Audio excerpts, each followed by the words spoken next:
9:45 po ng umaga. Magandang umaga sa lahat. Ngayon ay 12 na po sa May, araw po ng linggo. Happy Mother's Day sa lahat ng mga nanay. Nawilang pwede magaya ang boses, pwede magaya ang forma, pwede magaya ang haba ng buhok, at kung ano paman, subalit ang panganganak ay sa mga nanay lamang. Kaya Happy Mother's Day sa lahat ng mga nanay. Dito mga kaibigan, dito na po tayo sa 27. Dito mga kaibigan, mayroon ako nakita na parang bangko. No? So yan, ganda talaga. Ganda gawa ng treehouse, tapos may bangko sa ilalim. Tapos may mahogany pa, may coffee. No? So dito sa 27.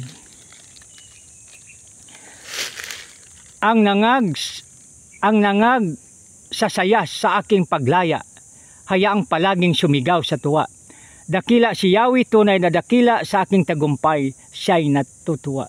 Purihin nawa ang Diyos sa pagbasa ng salita. Tayo manalangin. Panginoon, maraming salamat po sa iyong lahat na ibinigay sa amin, na aming tinatangkilik, na ikaw ang siyang nagbigay, O Lord, dahil ikaw ang aming the greatest provider.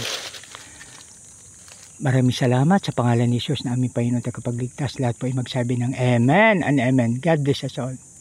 Makaibigan sa 27. Ang nangagsasaya sa aking paglaya, hayaang palaging sumigaw sa tuwa. Makaibigan, napakahirap makisaya sa mga masaya, lalo na sa mga nagtagumpay, no? So, balit dapat gawin natin. Kung masaya sila, maging masaya po tayo. Kung malungkot, makilungkot po tayo. So, ibig sabihin na mag-sympathize, no? Huwag tayo mainggit, no? Kung tagumpay ang ating kaibigan, ang ating kapwa. Aking babasahin sa uli.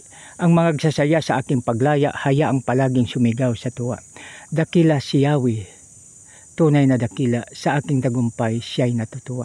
Mga kaibigan, ang tagumpay ay mula lamang sa ating Panginoon. Walang ibang makapagbigay po niyan, kundi ang ating Panginoon lamang. Kaya mga kaibigan, ang dapat unahin natin ang ating Panginoon sa lahat na ating gagawin.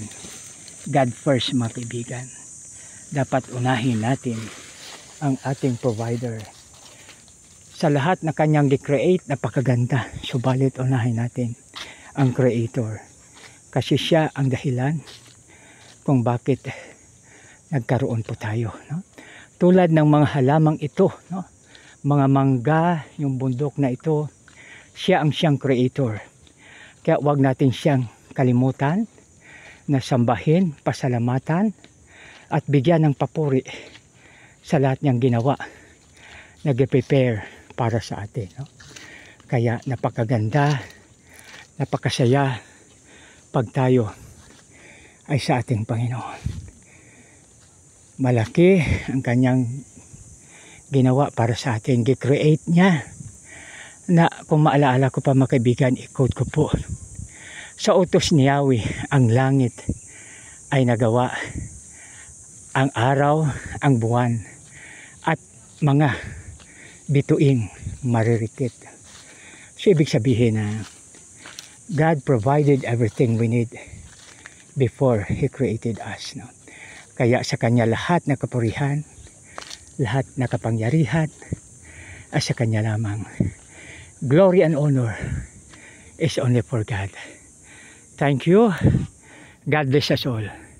Tayo manalangin. Panginoon, maraming salamat sa iyong salita. Tulungan mo kami, Panginoon, na ito ay aming ma-share sa magitan ng aming mga gadget. Lord, bigyan mo po kami ng lakas sa aming paglalakbay. Sa iyo lamang ang kapurang kalwatian, O Lord, sa pangalan ni Jesus.